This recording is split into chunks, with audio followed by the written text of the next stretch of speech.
رسول اللہ صلی اللہ علیہ وسلم نے خواب دیکھا اور صبح ساتھیوں کو اکٹھا کیا، خواب سنایا، میں نے دودھ کا پیالہ پیا۔ رسول اللہ کہہ رہے ہیں میں نے دودھ کا پیالہ پیا جس دودھ سے میرا جسم سیراب ہو گیا، پھر میں نے دیکھا اس کے اثرات میرے ہاتھوں پہ ظاہر ہونا شروع ہو گئے۔ اتنا بھر کے دودھ پیا، اتنا بھر کے دودھ پیا کہ اس کے اثرات ہاتھوں کے اوپر اور ناخنوں کے اوپر آنا شروع ہو گئے۔ پھر میں نے وہ پیالہ حضرت عمر کو دے دیا اور حضرت عمر نے بھی ویسے ہی سیراب ہو کر پیا، حتیٰ کہ ان کا بھی بدن تر و تازہ، مفہوم آپ کے سامنے رکھ رہا ہوں، اور ان کے بھی ہاتھ اور ان کے ناخنوں سے بھی سیرابی ظاہر ہونا شروع ہو گئی۔ حضرت عمر کے ناخنوں سے بھی۔ رسول اللہ صلی اللہ علیہ وسلم تو ظاہر ہے عالم ہیں، نبی ہیں، نبوت سے بڑا منصب کون سا ہو سکتا ہے؟ رسول اللہ کا دودھ پینا اس خواب میں ایک تمثیل ہے، لیکن صحابہ نے جب یہ خواب سنی کہ حضرت عمر کے ناخن بھی سیراب ہو گئے، ان کے ہاتھ بھی سیراب ہو گئے، اے اللہ کے رسول آپ اس کی کیا تعبیر کرتے ہیں؟ رسول اللہ صلی اللہ علیہ وسلم نے کہا یہ علم ہے جو اللہ رب العزت نے عمر کو اتنا عطا کیا ہے کہ جسم کا ہر روح، ہر گوشہ جسم کے اندر بھی علم اس طرح سرایت کر گیا کہ ناخنوں سے بھی ظاہر ہو رہا ہے۔ ناخن بنیادی طور پہ جسم کا وہ حصہ نہیں ہوتے کہ جن کے اندر خون رواں ہو۔ اس خواب کے اندر ناخنوں کو سیراب ہونے سے مراد کیا ہے؟ علم کی انتہا ہے۔ صرف خون کی گردش تک بھی بات رہتی تو خواب مکمل تھی، لیکن یہاں پہ رسول اللہ نے بھی تعبیر کی، کہا یہ عمر کا علم ہے۔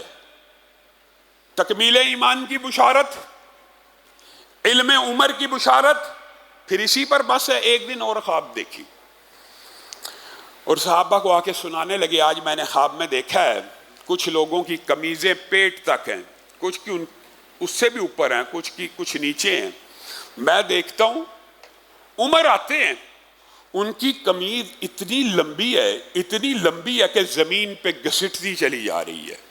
سبحان اللہ۔ صحابہ نے کہا اے اللہ کے رسول یہ خواب دیکھنے والے کون ہیں؟ رسول اللہ۔ پہلی خواب بھی کس نے دیکھی ہے؟ رسول اللہ نے۔ انبیاء کے خواب وحی ہوتے ہیں، حجت ہوتے ہیں، حجت شرعیہ ہوتے ہیں۔ ابراہیم نے صرف خواب ہی دیکھا تھا، خواب میں رسول اللہ نے پہلے علم کی بشارت دی، آج خواب دیکھی ہے کہ عمر قمیض کو گھسیٹتا ہوا، ایک لمبی چوڑی قمیض کو گھسیٹتا ہوا چلا آ رہے۔ صحابہ نے پوچھا ہے اللہ کے رسول آپ اس کی تعبیر کیا بیان کرتے ہیں؟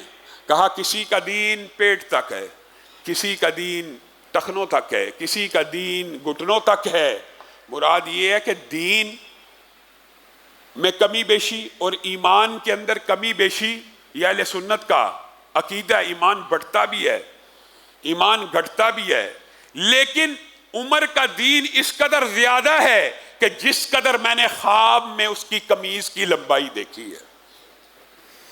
دین بھی عمر کا۔ پھر خواب دیکھی، کہا آج میں نے خواب میں دیکھا ہے کہ میرے ساتھی ابو بکر نے کنویں میں سے 2 ڈول نکالے ہیں، اور پھر میں نے دیکھا عمر نے وہ ڈول پکڑ لیا ہے اور اس ڈول کو کنویں میں ڈالتا کھینچتا ہے، کنویں میں ڈالتا کھینچتا ہے، کنویں میں ڈالتا کھینچتا ہے۔ پانی نکال کر چراگاہوں کو سراب کر کے رکھ دیا، یہاں تک کہ سارے ساتھیوں کے اونٹوں نے وہ چارہ پیٹ بھر کے کھا لیا۔ رسول اللہ صلی اللہ علیہ وسلم یہ تو سیدھا خواب میں عمر کو دیکھ رہے ہیں، اور اس خواب کی تعبیر بھی صحابہ نے پوچھ لی، اور صحابہ نے اور محدثین نے اس خواب کی تعبیر بھی کر دی۔ رسول اللہ صلی اللہ علیہ وسلم نے جملے یہ کہے کہ پھر میں نے دیکھا ڈول عمر نے ایسا کھینچا ہے کہ عمر سے زیادہ عبقری شخصیت کوئی نہیں ہے۔ عمر کو عبقری بھی کہا، اور یہ حضرت عمر کی خلافت کے اوپر دال ہے کہ پوری دنیا کے اندر 22 لاکھ مربع کلومیٹر کے اوپر عمر نے عدل و انصاف کے ساتھ جس خلافت کو قائم کیا، مال غنیمت اور بیت المال کو جس طرح بھرا، کہ پھر صحابہ میں سے کوئی صحابی غریب نہ رہا، بھوکا نہ رہا، بے روزگار نہ رہا. وہی نہیں بلکہ ان کے اونٹوں نے بھی اپنی چراگاہوں سے چارہ کھایا. خواب یہی تھی جو حضرت عمر کی زندگی میں جا کر پوری ہو گئی. اور عدل و انصاف کیسے ہے؟ اپنے ہی بیٹے کو ایک مرتبہ عبداللہ ابن عمر کا اونٹ، انہوں نے خریدا کمزور سا اونٹ اور اس کو چراگاہ میں چرنے کے لیے چھوڑ دیا. موٹا تازہ ہٹا کٹا ہو گیا تو عمر نے اس اونٹ کو دیکھا اور کہا یہ تیرا اونٹ ہے؟ یہ وہی ہے نا جو کمزور سا تھا، بڑا پتلا دبلا سا تھا؟ جی ہاں. وہ جو پتلے دبلے اونٹ کی قیمت ہے وہ تجھے مل جائے گی، اس کو بیت المال میں داخل کیا جائے گا. اے میرے بابا یہ کیا بات ہوئی؟ یہ کون سا عدل ہے؟ یہ کون سا انصاف ہے؟ میں نے اونٹ خریدا، کمزور تھا، دبلا تھا، اس کی خدمت کی، چراگاہ سرکاری چراگاہیں ہیں ان میں چرنے کے لیے چھوڑ دیا، اس کی پرورش کی، اب وہ تندرست ہو گیا، اب وہ ڈبل قیمت سے بھی زیادہ کا ہے. تو یہ سمجھتا ہے کہ تو کاروبار اس بنیاد پہ کرے گا کہ پتلے دبلے اونٹ خریدے گا اور چراگاہوں میں چرنے کے لیے چھوڑ دے گا اور لوگ کہیں گے خلیفہ عمر کے بیٹے کا اونٹ ہے، اس کو چرنے دو، اس کو بھگاؤ نہ. ایسا عمر نہیں ہونے دے گا، ایسا عمر نہیں ہونے دے گا. کاروبار کرنا کچھ اور کر، یہ سرکاری چراگاہیں، یہاں سے لوگ تجھے اس لیے نہیں روکیں گے کہ یہ عمر کے بیٹے کا اونٹ ہے، کوئی اور بزنس کر. حضرت عمر نے اپنے سگے بیٹے کا اونٹ اس طرح بیت المال میں داخل کروا دی.